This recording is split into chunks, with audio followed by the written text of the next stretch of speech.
Welcome to track गुरु।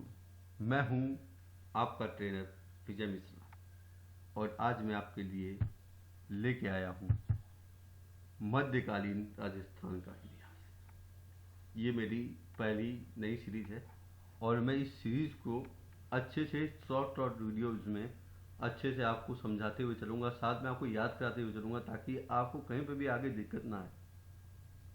आप मुख्य मुख्य बातें पढ़ेंगे हर चीज़ से संबंधित और इसको आगे ले जाके अच्छी तरीके से इसका रिजल्ट अच्छा हो उस तरीके से इसको तैयार करेंगे। इसके लिए आपको सबसे पहले क्या करना पड़ेगा, इसके लिए आपको सबसे पहले इस चैनल को सब्सक्राइब करना पड़ेगा। ठीक, गुरु चैनल को आप सब्सक्राइब कीजिए और बेल आइकन पर क्लिक कीजिए ताकि मेरे आने वाले वीडियोज़ आपको मिलते रहें। ठीक है, और आप उनको एक एक चीज़ याद करनी इसी क्लास में, ताकि आपको 10 मिनट का वीडियो है तो आप 10 मिनट में याद कर लो क्लास के देखते देखते साथ में।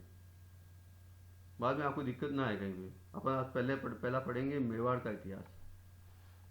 मेवाड़ का इतिहास जो है बहुत बड़ा इतिहास माना जाता है। इसमें मेवाड़ के जो प्राचीन नाम है मेदपाद, प्रागवाट और सिवी जनपद, ये आपको हमेशा याद रखना है कि मेवाड़ का जो प्राचीन नाम है मेदपाद, प्रागवाट और सिवी जनपद, ये हमेशा याद रखिएगा आप। कोई क्वेश्चन पूछ सकता है एग्जाम में कि मेवाड़ का प्राचीन नाम क्या है, तो उसमें दे सकता है कि मेदपाद बी में जो है प्रागवाट, सी में जीबी जनपद, तो डी में आएगा उपयुक्त सभी, तो आपको सीधे आंसर लगाना है उपयुक्त सभी। यह आप हमेशा याद रखेंगे, ठीक है ना। अपन इसमें क्या पढ़ेंगे, पहला होता है इसमें गोहिल वंश।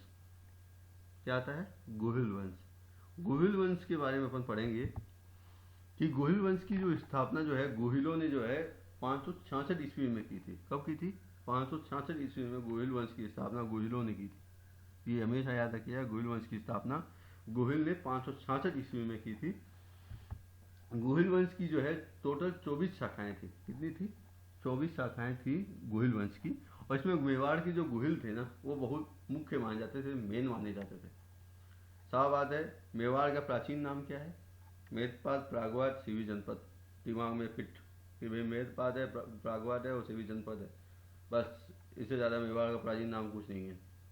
दूसरा, पहली बात करते हैं तो गोहिल वंश की करते हैं। गोहिल वंश की स्थापना कब हुई? 566 ईस्वी में हुई थी, जिसमें एक विषम संख्या है शुरू वाली और 2 सम संख्या है, दोनों सेम है। 6 छक्का मारता है क्रिकेट वाला, तो 6 दो बार पे लगा था, धोनी ने 2 छक्के मारे। और 5 पहली बॉल पे जो है वाइट के साथ 9 बॉल के साथ चौका चला गया। तो 566 ईस्वी में जो है गोहिल वंश की स्थापना हुई, गोहिलों ने की थी। अगला, गोहिल की शाखाएं कितनी है? जब उसने 6 मारा, डबल 2 बार पे 6 मारा, और अगले ओवर में उसने वापस लगातार 2 छक्के मारे। किसने मारे? धोनी ने। तो टोटल कितने छक्के मारे? 4, और 4 छक्कों का योग कितना है? 24। तो याद रखिए, गोहिल वंश की शाखाएं जो थी 24 शाखाएं थी। और गोहिलों मेवाड़ के प्रमुख कौन थे? गोहिल थे, ठीक है ना। प्रमुख लोग जो मेन लोग जो गोहिल थे ना। और गोहिल शासक जो है सूर्यवंशी हिंदू थे, ये भी याद रखना। गोहिल शासक जो है सूर्यवंशी हिंदू कौन थे? गोहिल के शासक थे सूर्यवंशी हिंदू। आगे देखिए, अगला आता है बप्पा रावल। बप्पा रावल का जो है वास्तविक नाम है कालभोज। क्या है बप्पा रावल का वास्तविक नाम? तो आप हमेशा आइए, बप्पा रावल का वास्तविक नाम कालभोज है, ठीक है। बप्पा रावल का वास्तविक नाम कालभोज। और बप्पा रावल के गुरु कौन है? हारित ऋषि। बप्पा रावल का वास्तविक नाम क्या है? बप्पा रावल का वास्तविक नाम जो है कालभोज है, जो कालों का भोज, लोगों का काल निकाल देते थे, ठीक है। बप्पा रावल जी बहुत बड़ा नाम है। बप्पा रावल जी का नाम जो है पाकिस्तान की रावलपिंडी का नाम है ना, वो बप्पा रावल जी के नाम से रखा गया है, ठीक है। बप्पा रावल का जो वास्तविक नाम है कालभोज है। और गुरु कौन थे इनके? हारित ऋषि। सन 734 ईस्वी में चित्तौड़ के राजा मान मौर्य को हराकर चित्तौड़ जीत लेता है। कौन जीत लेता है? बप्पा रावल। बप्पा रावल जो है 734 ईस्वी में जो है चित्तौड़ के राजा से युद्ध करता है, मान मौर्य से। मान मौर्य जी जो मानते नहीं है, नहीं मानते तो लो भाई युद्ध हुआ, तो चित्तौड़ जीत लेते हैं बप्पा रावल जी। कब जीतते हैं? 734 ईस्वी में जीतते हैं, ठीक है। उसके बाद क्या होता है, अपनी चित्तौड़ जीतने के बाद बप्पा रावल जी क्या करते हैं? अपनी राजधानी बनाते हैं। हर राजा अपने राज्य जीत के गुजरात जीत की राजधानी बनाता है। तो ये अपनी राजधानी बनाते हैं नागदा को, जो उदयपुर के पास में।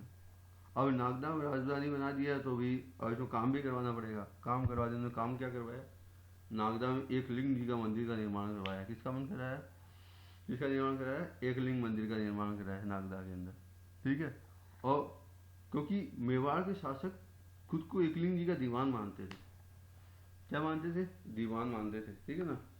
तो नागदा में एकलिंग जी का मंदिर होगा। नागदा को क्या था कि ये अपने चित्तौड़ की राजधानी माना गया था नागदा को, जो उदयपुर है। और यहाँ एकलिंग का निर्माण कराया, क्यों करवाया कि मेवाड़ के शासक खुद को जो है, मेवाड़ के जितने भी शासक थे खुद को एकलिंग जी का दीवान मानते थे। अब अगला, बप्पा रावल मुस्लिम सेना को हराते हुए, यानी इतना महारथी इंसान है बप्पा रावल जी, जो मुस्लिम सेना न हराता है, गजनी चलेगा डायरेक्टली।